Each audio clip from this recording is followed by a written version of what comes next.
¿Cómo vamos a calificar la elección del 1 de junio que tiene que ver con el famoso Poder Judicial? ¿Fue algo positivo, negativo, fue un fracaso, fue un éxito? Bueno, lo que sí sé es que urgen cambios y que si seguimos haciendo lo mismo, vamos a tener los mismos resultados.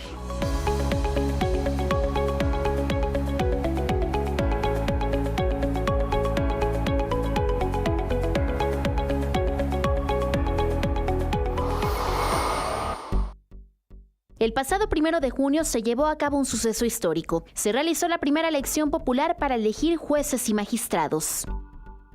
Este hecho fue histórico, no solo porque por primera vez las personas pudieron alzar la voz para designar estos cargos, sino también por la baja participación que se registró en las urnas de apenas el 13% en todo el país. Jalisco junto a Guanajuato registró los niveles más altos de abstención. En el caso de Jalisco fue de 93%, es decir, solo 7 de cada 100 personas decidieron participar. Además, en redes sociales se hicieron varias denuncias sobre la manera en que funcionarios persuadieron a los ciudadanos a votar por candidatos afines a Morena a través de acordeones. Jalisco no estuvo exento de la polémica, ya que la morenista y ex candidata al gobierno de Jalisco, Claudia Delgadillo, reapareció en un video en el que presuntamente daba órdenes para acarrear gente en la zona norte.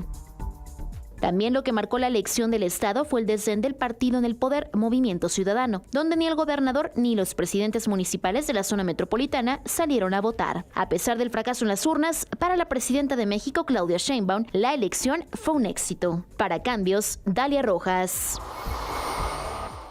Nuestros invitados saben y viven lo que dicen y hacen. Bueno, ¿qué pasó el 1 de junio? Mi querido Luis Zamora, encargado de nada más y nada menos que del INE aquí en Jalisco. Tú que, pues, ¿cuántos años llevas de trayectoria en estas elecciones?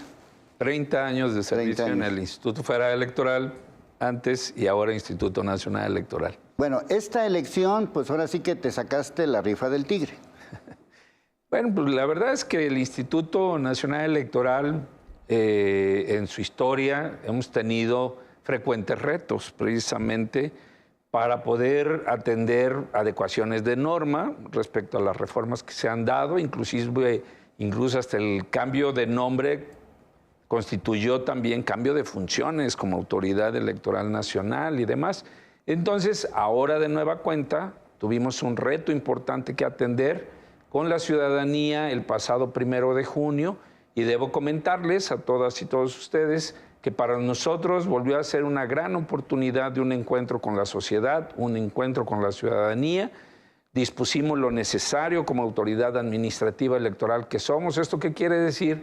Que bueno, nosotros somos una autoridad que debemos atender precisamente lo que dice la Constitución y las leyes para generar las condiciones físicas y cognitivas para el ejercicio de derechos político-electorales. Bueno, recordando ese día, desde el punto de vista de INE, ¿todo salió bien?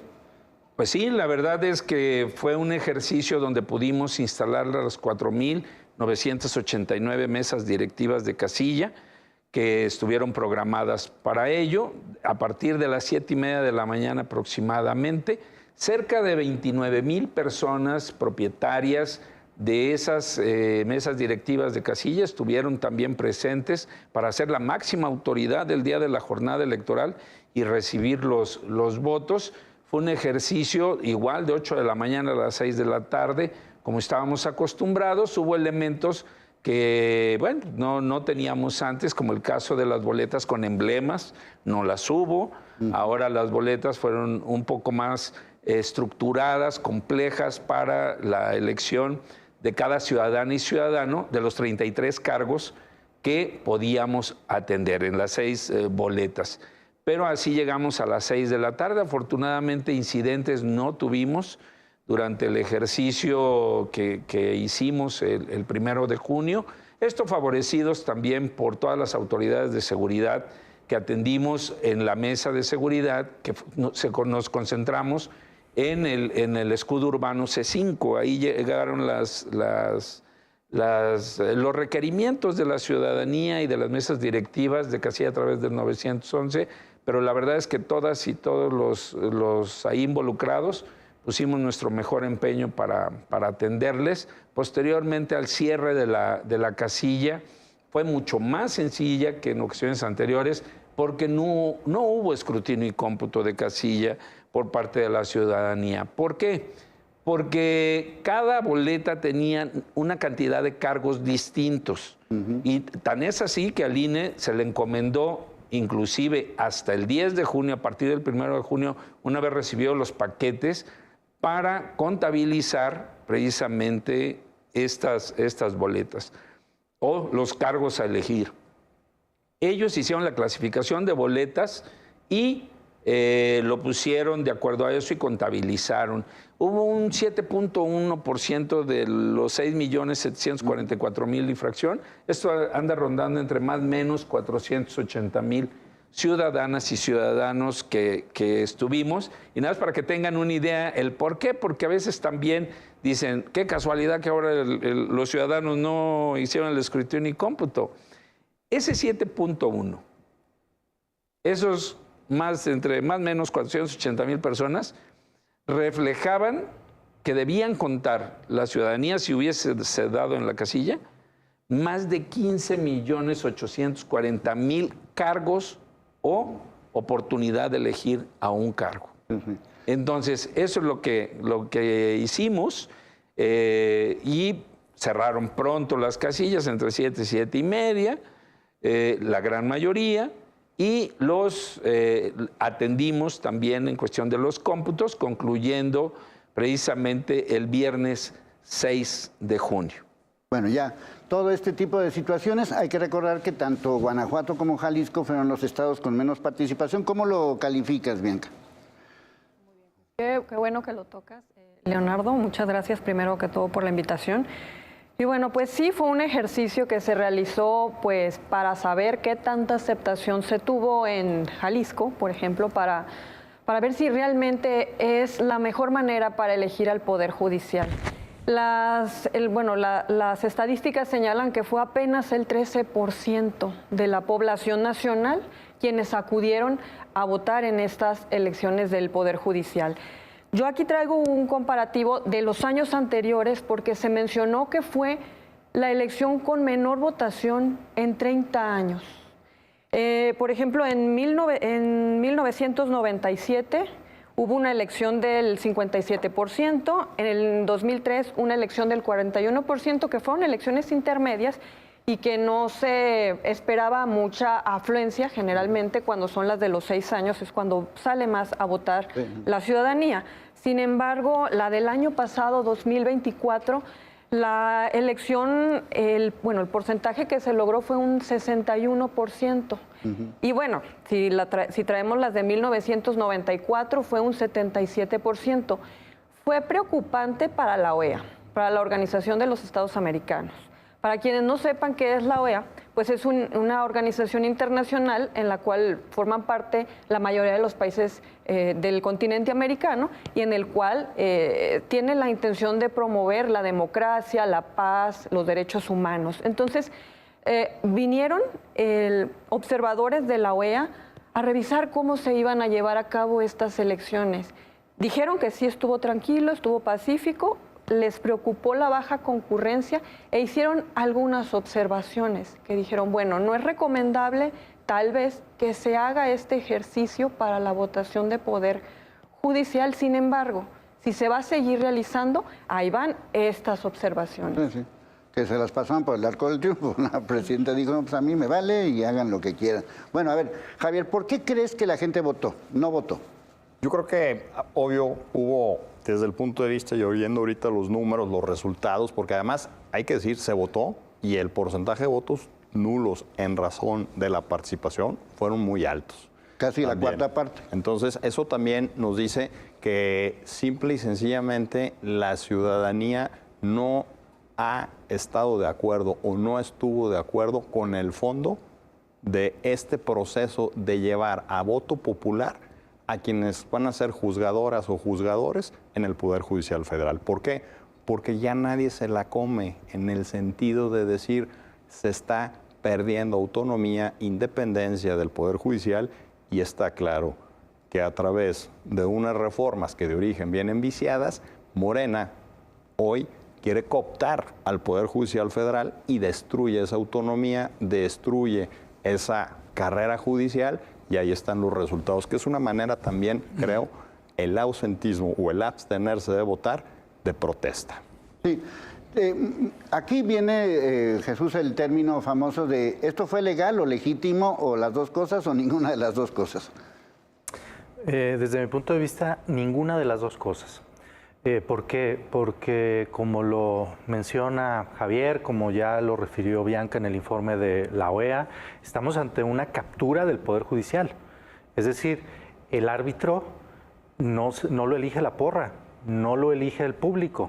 Y si nos regresamos ya no a la jornada electoral que salió bien por parte del INE, sino a la preparación de la elección, a las cuestiones que vienen antes, recuerden que esta reforma constitucional viene por un solo partido, Morena, cuando la Constitución es un espacio de consensos. Segundo, recordemos también que fue una elección de movilización. No parece extraño que hayan coincidido los acordeones famosos con los cargos que triunfaron. Eso deslegitima totalmente la elección. ¿Fue legal? Bueno, pues desde luego que sí, porque viene de una reforma constitucional que además ya pasó por leyes secundarias. Sin embargo, hay que tomar en cuenta que esta elección de movilización, esta elección de una reforma constitucional impuesta por un solo partido, que violenta la independencia y la autonomía del Poder Judicial, hay que recordar que desplaza a todos los jueces de carrera que teníamos. Eso son malas noticias en México y en otros países del mundo que ha ocurrido, como Polonia, Hungría, El Salvador. También son malas noticias que se integra la mitad del Poder Judicial completo en 2025 y la otra mitad en 2027. Y muchas de estas movilizaciones pueden contaminar la elección de 2027, no solo la de jueces, sino también la de diputados, senadores, gobernador, etc. Entonces me parece que, aunque fue legal la elección, está fuera de lugar la discusión sobre su legitimidad, pues cuando fue una elección de movilización. Sí, y además habría que tomar en cuenta que hubo, digamos, dos elecciones que fueron, bueno, así que intermedias e importantes, como la de Veracruz y la de Durango, que eso aumentó el número de participantes a nivel nacional como numeralia total, pero si tomamos en cuenta los estados donde no participó ni Durango ni Veracruz, la participación de ese 13% disminuye bastante. Y no solamente es eso, sino lo que ya comentaban, o sea, los votos nulos fueron prácticamente la cuarta parte. Entonces, bajo esas condiciones, decir, bueno, ¿esto qué significa? ¿Que estuvo bien o estuvo mal? Lo que sí sé es que urgen cambios.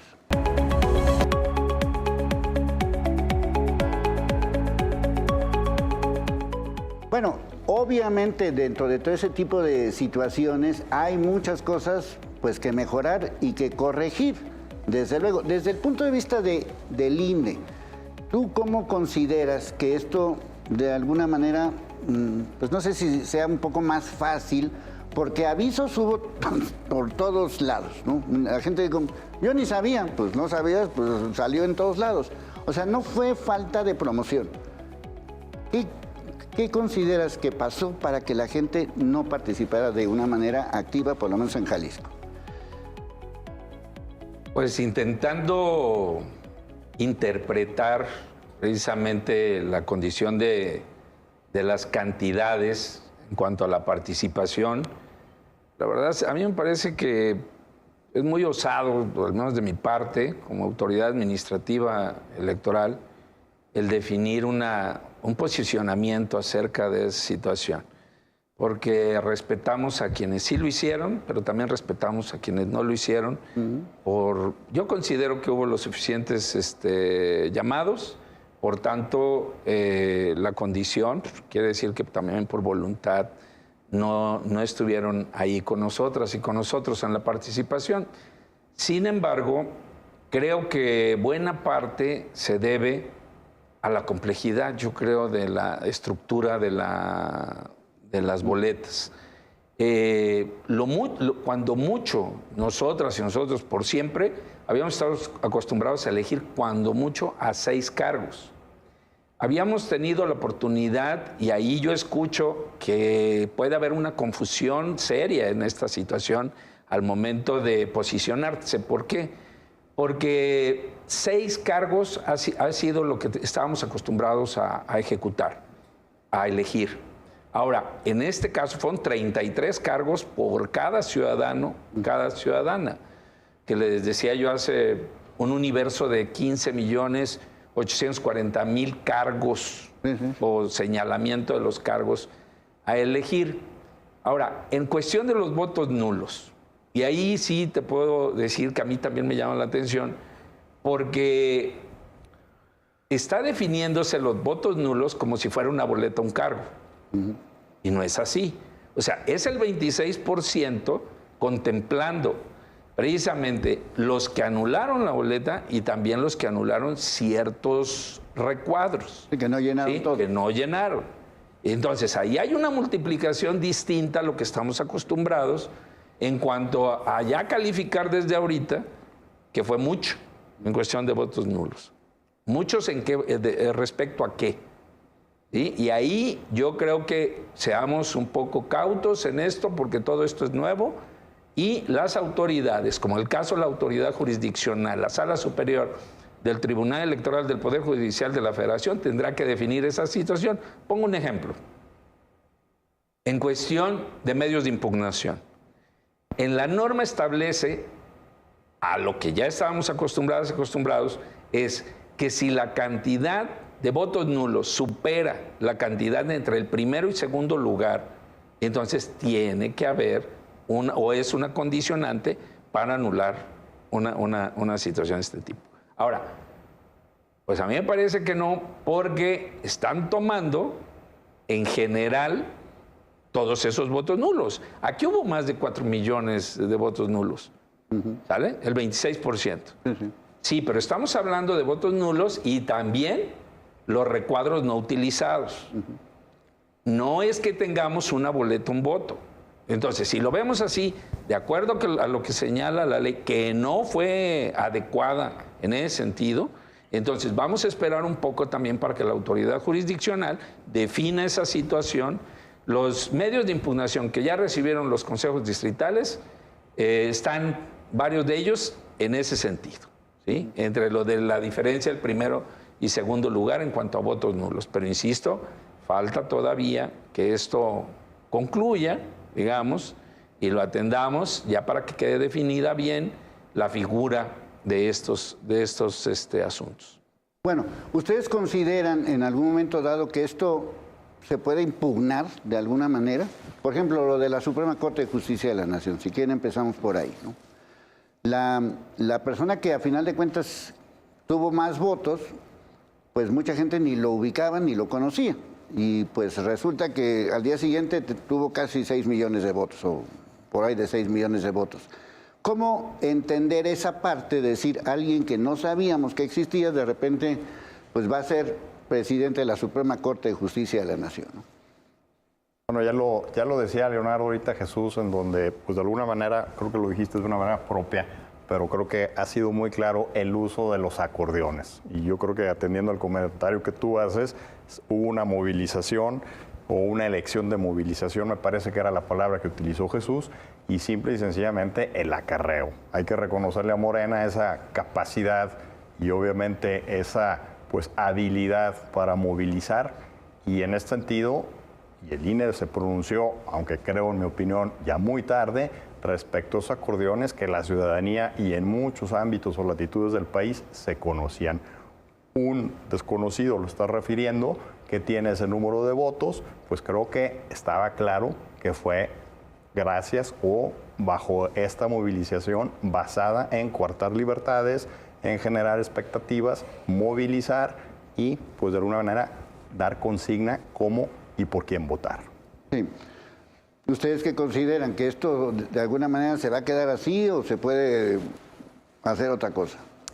Yo considero que se va a quedar así porque pues justo el Tribunal Electoral fue parte de este modelo y considero que realmente la elección fue en los comités de evaluación. Recordemos que a diferencia de las elecciones que conocemos, en la judicial hubo un comité por cada uno de los 3 poderes y ahí se hizo una criba. Es decir, ahí se filtraron los perfiles, aclarando que el Poder Judicial, su comité de evaluación, finalmente no participó en esta evaluación y se resolvió por por un tema de tómbola que vimos en el Senado. Entonces, considero que no va a ocurrir una impugnación y eventualmente una nulidad, justo por lo que comentaba Luis. Fue una elección que administrativamente en la jornada electoral ocurrió de una forma pacífica, cumplió el INE, pese a un presupuesto menor y pese a tener pues menos casillas y con toda la presión de una elección con los tiempos muy cortos, administrativamente la jornada electoral me parece que cumplió con lo que tenía que cumplir, con lo que prometió. El problema vino desde antes, el problema vino en los comités electorales, el problema viene con esta dirección hacia dónde y por quién votar. Lo comentabas, Leonardo, llega a la Corte no un abogado destacado, reconocido por su expertise jurídica, sino alguien cercano al poder, y eso es lo que tenemos que observar pues como muy riesgoso y amenazante para la justicia en este país, que estoy de acuerdo, desde hace mucho tenía que cambiar, pero para bien, no para capturarla. Sí, esa es una parte que mucha gente es la que defiende, decir, bueno, pues es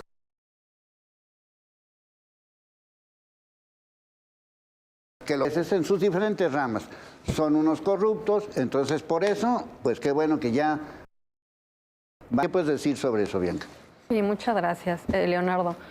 A mí me parece que este fue un ejercicio, un primer ejercicio, todo es perfectible, todos aprendemos de prueba y error. Yo considero que tal vez sí haya algunas impugnaciones. Y bueno, para quienes no saben cuál es el juicio que se debe promover para una impugnación de la elección, es el JIN, el juicio de inconformidad, en el cual, como bien lo mencionas, si la diferencia es mínima entre el primero y segundo lugar, se puede interponer ante el Tribunal Electoral del Poder Judicial de la Federación. Sí va a haber, lo que sí estoy de acuerdo es que debe de perfeccionarse la ley. Se dice o poco se trabajó en el tema legislativo para esclarecer las reglas de cómo van a hacer las campañas, poco se dijo, los medios de impugnación, por ejemplo, quien no salía seleccionado en el comité de evaluación, ¿cuál sería el medio de impugnación que tiene ese candidato? Para un primer ejercicio me parece que estuvo bien, se aprende a prueba y error, sin embargo sí es necesario que se perfeccione para que no queden esas lagunas legales y la gente sepa cómo impugnar, porque es un derecho que tienen. Oye, yo gané y quiero que se revise para ver si sí es cierto que quien ganó es el que tiene que quedar. En el caso específico de Jalisco, ¿cuáles cargos son los que determinan o que están involucrados directamente con Jalisco? Porque los otros fueron a nivel federal, ¿no? Nacional. En el caso, Leonardo, de Jalisco, pertenecemos a la primera circunscripción plurinominal y tenemos incluso la sede de la Sala Regional del Tribunal Electoral del Poder Judicial de la Federación, junto con 7 estados más, el caso de Chihuahua, Durango Sur, Sonora, Sinaloa, Nayarit y Jalisco. Somos los 8 estados. Entonces, esa es la primera votación. Nos corresponde a Jalisco involucrarnos y participar, como fue el caso. También en la elección de los 32 magistrados y magistradas de circuito, que estuvieron distribuidos en cantidad de 8 para cada distrito judicial, que son 4 distritos judiciales. Y para juezas y jueces, que fueron 23 los elegidos. En los 3 primeros distritos elegimos a 6 de ellos, cada distrito judicial, y el último a 5. Es decir, la Sala Regional del Tribunal Electoral del Poder Judicial de la Federación, magistradas, magistrados de circuito y juezas y jueces de distrito. Esos es competencia, digamos, directa para las y los ciudadanos en la entidad. Pero con temas nacionales, con temas federales, no locales. Exacto. federales. No, en el que yo coincido con Bianca que tenemos que advertir las áreas de oportunidad que surgieron con este ejercicio para tener un fundamento real y poder proponer alguna otra forma o alguna condición distinta que pudiera llevar a cabo mejor la tarea de elegir precisamente a los especialistas, a los más competentes, a los probados que en materia de impartir justicia y demás, porque esa es otra de las características que tuvimos totalmente distinto. Yo siempre he dicho que cuando salíamos o hemos salido de las casillas en ocasiones anteriores a esta, tú veías salir a la ciudadanía satisfecha siempre y cuando hubiera votado por el partido con el que se simpatiza o se identifica. Es decir, el puro emblema, aunque no conociera a la candidata o al candidato. Si quieres, sobre todo ese tipo de circunstancias que vale la pena pues analizarlo, porque para todos fue decir, bueno, ¿y por quién votaste? Pues no sé, a final de cuentas muchos coincidieron con eso. Por eso urgen cambios.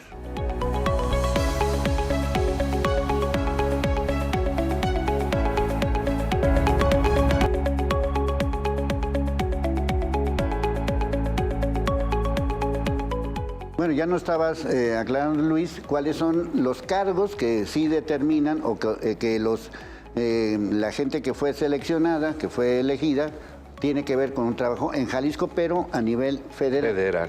Ya lo que es cargos judiciales locales, eso no jugó en esta ocasión. En esta ocasión no, va a definirse toda la condición de norma precisamente para esa elección para 2027, tal como el decreto de reforma lo señalaba, o sea que tendrían las entidades hasta el 2027 para que la totalidad de los cargos que se ocupan en el Poder Judicial estatal tuvieran la oportunidad 2027. Y creo que las 13 entidades que tuvimos esa condición de la no concurrencia con la federal, vamos a aprovechar esta condición para hacerlo mejor. Y todas las áreas de oportunidad que surgieron precisamente este 1 de junio y posterior, tanto en los cómputos como en las propias definiciones de las constancias de mayoría y demás, y precisamente las garantías a las candidatas y candidatos, se definan con toda claridad aquí en Jalisco para, como se han comprometido el Poder Legislativo y el Poder Ejecutivo, a que seamos pues la entidad con un ejercicio favorable y sobre todo que genere en el grueso de la población pues una identificación con el ejercicio. Y va a ser al mismo tiempo que la elección para los distintos otros cargos, ¿no? Será concurrente, sí, será concurrente con la federal en 2027. Pero me refiero que ese día se va a votar también para presidentes municipales y diputados.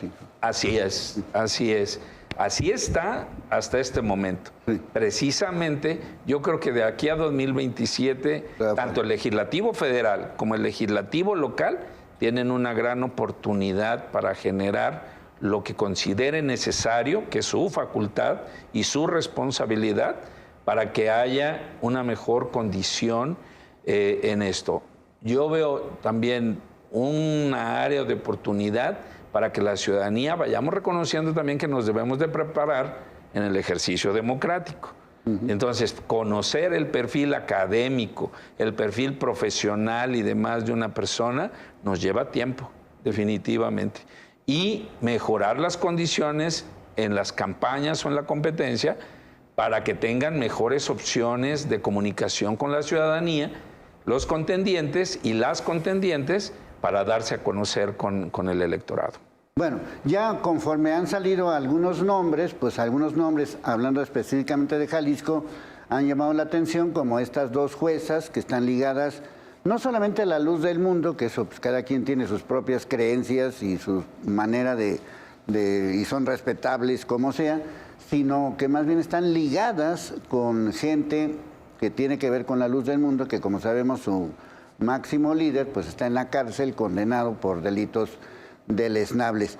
¿Cómo consideran ese tipo de situaciones? Decir, bueno, ¿y ahí qué se hace? ¿Qué se puede hacer? Pues nada.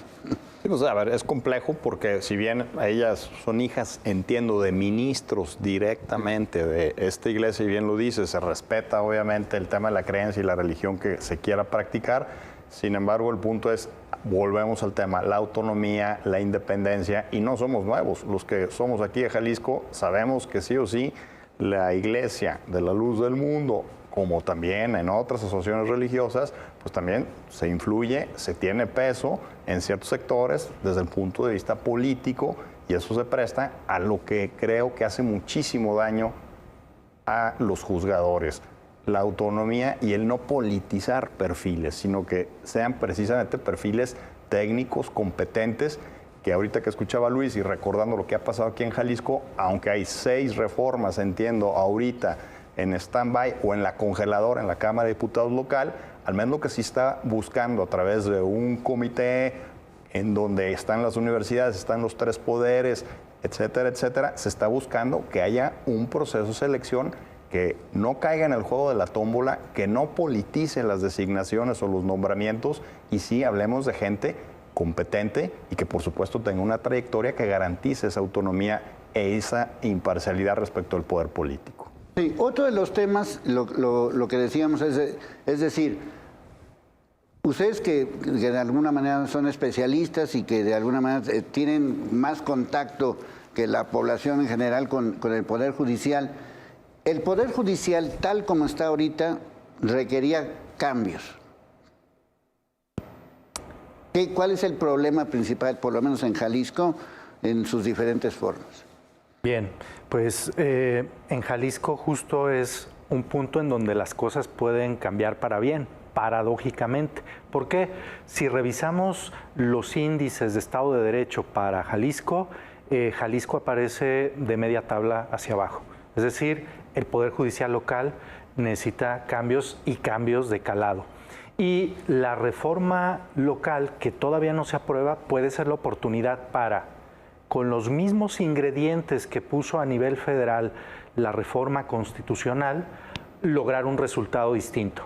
¿Qué resultado distinto? Bueno, un resultado que privilegie el profesionalismo, es decir, la capacidad, el mérito y la capacidad, la independencia y la imparcialidad.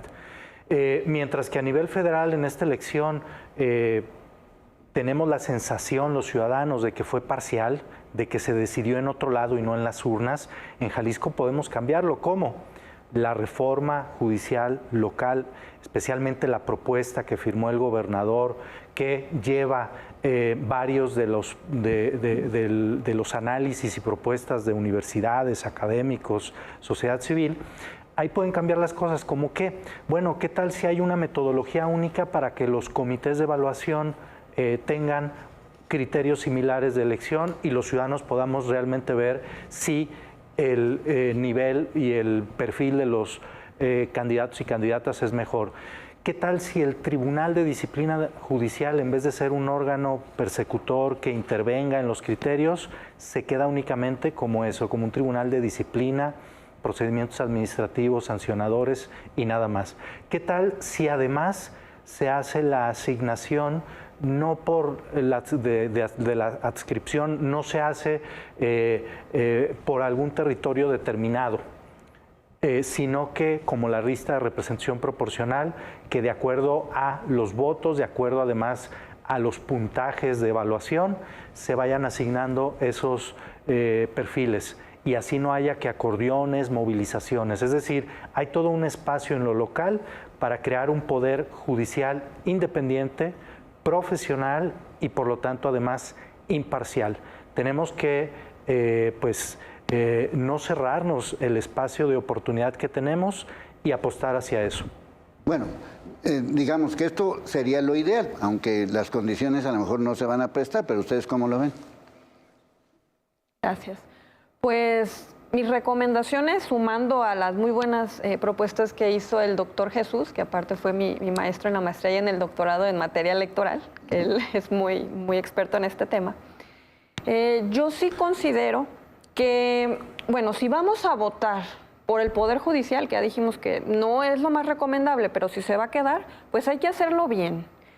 No estaría mal el voto siempre y cuando haya representación de todos los sectores, no solamente que la balanza se incline hacia un solo, por ejemplo, a un partido político, que es lo que se ha criticado mucho en las notas periodísticas. Eso estaría bien, que se vean candidatos representados de todos los colores, de todas las ideologías, que realmente haya una universalidad en esos filtros que hay en los comités evaluadores. Otra es que considero muy importante que no se eliminen los exámenes de oposición. Tal vez un examen no te define. Yo les digo a mis alumnos, sí, reprobaste el examen y eres muy participativo en clase, un examen no te define, pero más o menos sí me da una luz o una idea de que sí te empeñaste o no te empeñaste, tienes los conocimientos o no tienes los conocimientos. La reforma dice que saquen 9 o 10, o 8, 9 o 10, o si no es en la licenciatura, en el doctorado, sí, pero también que ese 8, 9 o 10 se vea reflejado en los exámenes, porque, digo, no es lo mismo un 10 de Lucita te capacita a un 10, no sé, de la Ibero, de la Libre de Derecho, digo, no por mencionar otras escuelas. Uh-huh. Otro de las recomendaciones que yo como académica realizaría es que si de veras queremos una alternancia en el Poder Judicial, ¿por qué no se reducen los cargos? Estamos copiándole a Bolivia un poquito, lo que estaba yo viendo en el derecho comparado, un poquito a Bolivia. Entonces, en Bolivia los cargos, para empezar, solamente se votan los federales y no los locales. Y todos los cargos duran 6 años. ¿Por qué prorrogar a 12 años? ¿Por qué prorrogar a 9 años? Si queremos esa verdadera alternancia, ¿por qué no que sean 6 años? Y así está renovando y cambiando, si es lo que queremos, esa alternancia. Y bueno, el siguiente dato que voy a mencionar, no sé si esté bien o esté mal, pero lo mencionó la OEA, que dice que no existe precedente en el mundo en que ningún país haya cambiado a la totalidad de sus jueces. O sea, México hizo el precedente que va a cambiar a todos los jueces y, por ejemplo, en temas de votación. En Bolivia votan por los federales. En Estados Unidos, que también hay voto por Poder Judicial, solamente son los locales, tienen procesos diferentes. ¿Y por qué México va a cambiar a todos, federal y local? Sí, porque una de las cosas, uno de los ejemplos que se ponían era, bueno, pues en Estados Unidos los votan, sí, pero los vota una persona que está cercana a ese distrito, o no sé cómo lo digan en Estados Unidos, pero que forma parte de la comunidad, ¿no? Y que lo hemos visto a lo mejor como fiscal, o que lo vimos como sheriff, o lo vimos como en alguna actividad que tenga que ver con esto, ¿no? Sí, hay trayectorias y además la función es muy distinta. En el caso concreto de Estados Unidos es en un ámbito local. La función que hace un juez es muy distinta allá que la de aquí, es prácticamente un árbitro, porque además hay un jurado, hay un fiscal. El proceso es totalmente distinto. Aquí no. Aquí creo que el haber dicho con el discurso de que hay que mejorar el Poder Judicial, que hay corrupción, no dudamos que lo haya, pero es aquella analogía de decir, bueno, ahí está el manzano, pues en vez de cortar algunas manzanas a través de una reforma seria que cubra una serie de requisitos, pues vamos cortando todo el árbol y para abajo. Y nadie le ha entrado a un tema que de origen es gravísimo y vendrá, creo que todavía más oscuro, el tema de las fiscalías. ¿Sí? Señalar a los jueces que son incompetentes, que son corruptos, que liberan delincuentes, y cuál es la labor de las fiscalías. Ahí es una verdadera cloaca la que se está, pues realmente viviendo y no se ha tocado. ¿Por qué? Porque está dentro, o de manera directa o indirecta, a través también del poder político. Bueno, justamente has tocado un tema que tenemos que hacer cambios urgentes, que tiene que ver con la impunidad, porque pensando que tenemos al mejor juez de la historia de la humanidad, pues ¿de qué sirve si no agarran a nadie?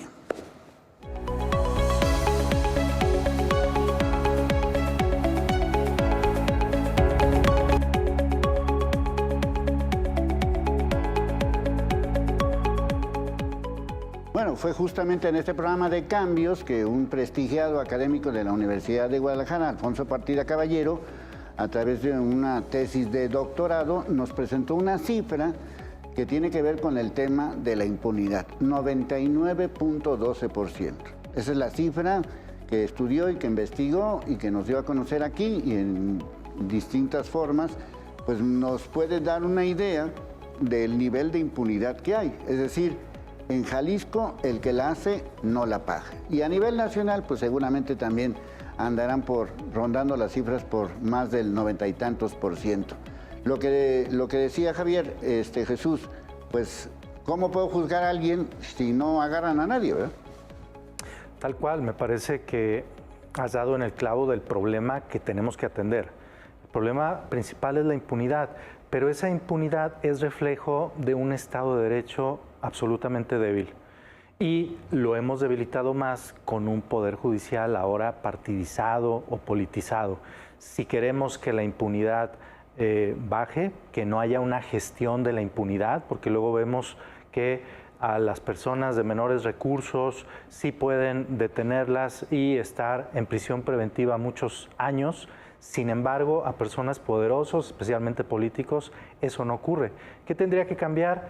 Hay que hacer una reforma integral que incluya, como ya se mencionó, fiscalías, que incluya comisiones de derechos humanos, que incluya organismos constitucionales autónomos, que por cierto también han desaparecido muchos de ellos, que incluya desde luego profesionalismo y rendición de cuentas del Poder Judicial, pero es toda una cadena que debe de articularse correctamente para que entonces no tengamos esos índices de impunidad. Y aquí no hay que descubrir el hilo negro. Los países que lo han logrado son países que evitan el abuso de poder, tienen fiscalías profesionales, tecnológicamente equipadas, tienen un poder judicial independiente, imparcial y además organismos reguladores de derecho a la información, de competencia económica, de telecomunicaciones. Hacia allá íbamos. Sin embargo, lo preocupante es que ese modelo de Estado constitucional de derecho pareciera que no es el que se está privilegiando en la agenda política. Sí, porque cuando hablamos de fracaso, pues muchas veces habría que considerar en términos de qué es el fracaso, porque yo lo he mencionado y en mis distintas formas de opinar que tengo aquí en este canal, de que no fue un fracaso porque le salió como ellos querían. O sea, a Morena le salió lo que quería. Lo que quería es lo que está pasando. Aquí valdría la pena quizás analizar por qué la oposición no hizo nada. O sea, ¿por qué no jugó al mismo juego? Si lo quieren ver de acordeones o de postulación, pues no, ahora sí que la vieron llegar y pues no hicieron nada. Definitivamente, pues aquí cabe la pregunta, ¿y quién es la oposición, no? Desde la perspectiva de que hoy, pues tanto un PRI como un PAN, el PRD pues ha desaparecido desde la elección pasada, Movimiento Ciudadano a nivel nacional, pues pareciera que juega a favor de Morena en muchísimos temas y ámbitos, no hay oposición. Entonces queda claro que el tema preocupante es a resolverse por parte de la ciudadanía. Es decir, hoy la ciudadanía que no participó por lo que haya sido, pero al final de cuentas brilló por su ausencia, creo que necesita, y hablaría como ciudadano, necesitamos salir de un estado anestesiado e involucrarnos en los asuntos públicos para efectos de, si bien este plan C, pues le salió, yo creo que ni en una carta al Niño Dios se le esperaba a López Obrador cuando la presentó en febrero del año pasado. Y hoy ahí están ya los resultados y las consecuencias, creo que van a ser de pronósticos reservados para las mexicanas y los mexicanos en sus derechos y en sus libertades. El tema no es menor, al contrario, creo que es grave.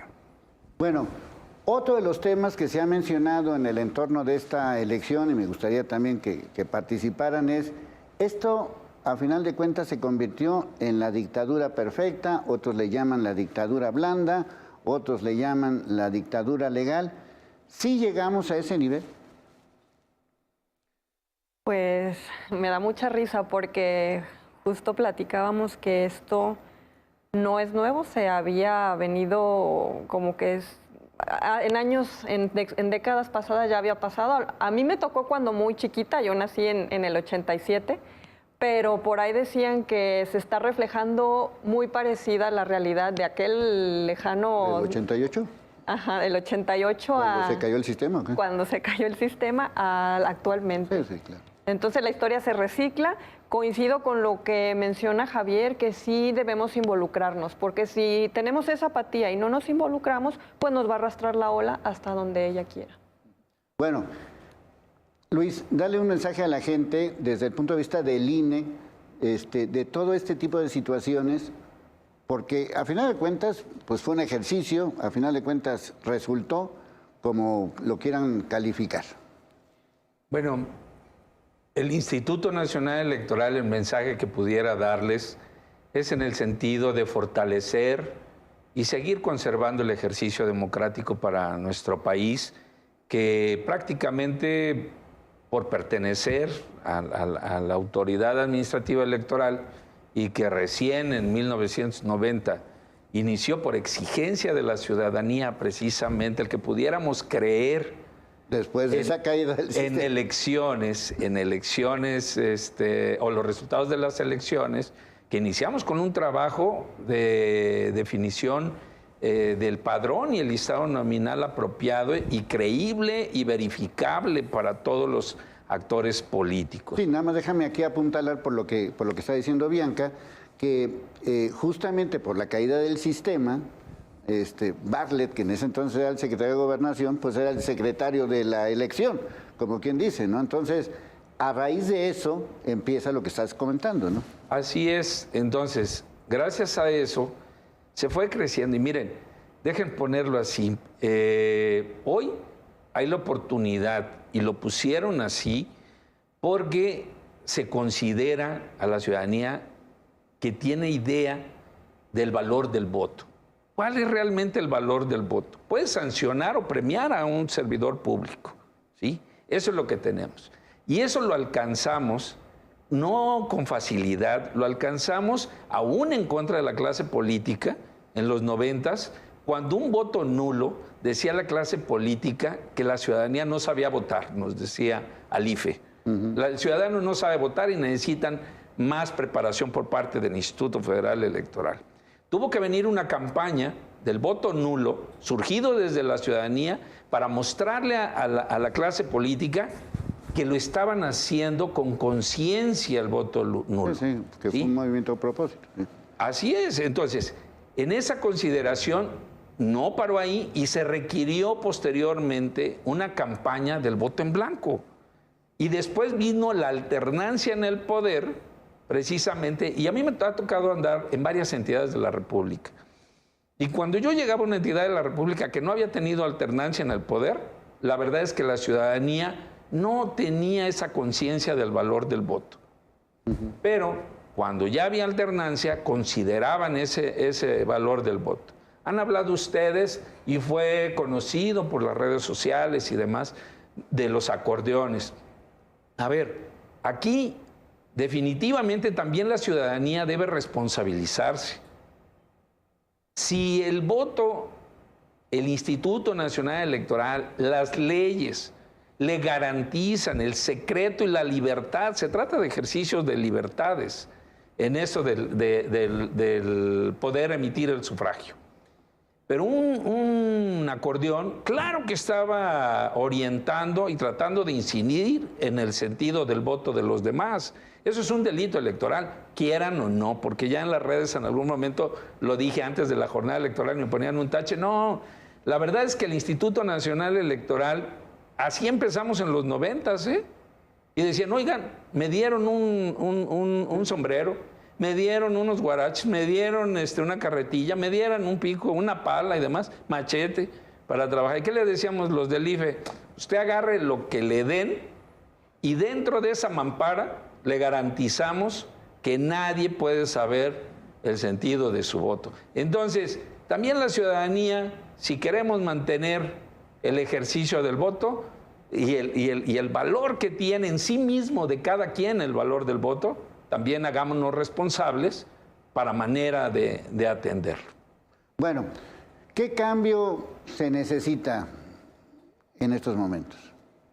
Porque parece ser que ahora sí que el muerto ya se murió.